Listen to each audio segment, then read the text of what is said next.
हमारा कल्पनाओं का अंतरिक्ष यान विज्ञान और चमत्कार दोनों के जरिए चलता है और ये हमें स्पेस और टाइम में कहीं भी ले जा सकता है।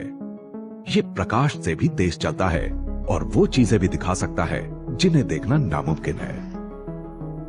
ये हमें उस रहस्यमयी दुनिया में ले जा रहा है जो सूर्य से 1 प्रकाश वर्ष दूर है। यहाँ इतनी सारी दुनियाएं कैसे हैं? क्या ऐसा दूसरे ग्रह के निवासियों की वजह से है? जी नहीं, ग्रेविटी की वजह से। ये एक गुजरे जमाने की बर्फ है, बर्फ और पत्थरों के तैरते पहाड़ जो सौर मंडल बनने के दौरान बचे रह गए थे। इन्हें ऑट क्लाउड कहा जाता है, डच एस्ट्रोनॉमर यान ऑट के नाम पर, जिन्होंने 1950 में इनके बारे में बताया था। वो एक पहेली को सुलझाने की कोशिश कर रहे थे। धूमकेतु कई तरीकों से खत्म हो सकता है। वो चूंकि ग्रहों के घूमने के रास्ते में आ जाते हैं, इसलिए अक्सर उनसे टकराते भी रहते हैं। धूमकेतु का ज्यादातर हिस्सा बर्फ होता है, इसलिए जितनी बार भी वो सूर्य के पास आते हैं, उनका कुछ हिस्सा भाप बनकर उड़ जाता है।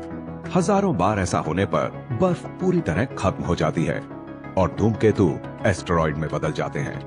ग्रेविटी की वजह से धूमकेतु सौर मंडल से बाहर फेंक जाते हैं और अंतरिक्ष में भटकने लगते हैं। फिर भी न जाने कैसे धूमकेतु वापस आते रहते हैं। और तो दूसरे एस्ट्रोनॉमर्स के सामने सवाल था, ये सारे धूमकेतु आते कहां से हैं? ऑट ने नए धूमकेतुओं के आने की रफ्तार का पता लगाकर यह दावा किया कि वो एक बड़े गोलाकार बादल की शक्ल में होंगे जो कुछ प्रकाश वर्ष दूर सूर्य को चारों ओर से घेरे होंगे। धूमकेतुओं और सौर मंडल के बारे में हमने इन दशकों के दौरान काफी नई खोजें की हैं। इसके बावजूद ऑट का दावा अब भी बरकरार है।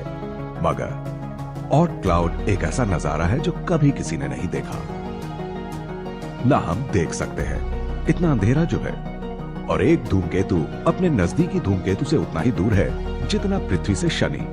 मगर विज्ञान हमें अलग ही किस्म की ताकत देता है। इसी की वजह से यान ऑट ये भविष्यवाणी कर पाए। ऑट ने ही सबसे पहले सूर्य और हमारी गैलेक्सी के केंद्र के बीच की दूरी का सही अंदाजा लगाया था। ये एक बड़ी बात थी। इससे पता चला कि हम मिल्की वे में कहां पर हैं। हमारा तारा मिल्की वे के केंद्र से करीब 30,000 प्रकाश वर्ष दूर है। ऑट ने ही सबसे पहले रेडियो टेलीस्कोप के जरिए गैलेक्सी के स्पाइरल स्ट्रक्चर को देखा था और उन्होंने ही पता लगाया था कि हमारी गैलेक्सी के केंद्र में जबरदस्त धमाके हो रहे हैं। यही इस ओर पहला इशारा था कि वहां एक बहुत बड़ा ब्लैक होल भी बन सकता है। अजीब बात है कि हम बदनाम कातिलों को तो जानते हैं, मगर यान ऑट का नाम तक नहीं सुना। ऑट क्लाउड इतना बड़ा है कि इसके एक धूमकेतु को सूर्य का एक चक्कर पूरा करने में करीब 10 लाख साल लग जाते हैं। सौर मंडल के इतने बाहरी छोर पर पास से गुजरते किसी दूसरे तारे की ग्रेविटी का हल्का सा खिंचाव भी इनमें से कुछ धूमकेतुओं को सूर्य की ग्रेविटी की पकड़ से आजाद कर सकता है।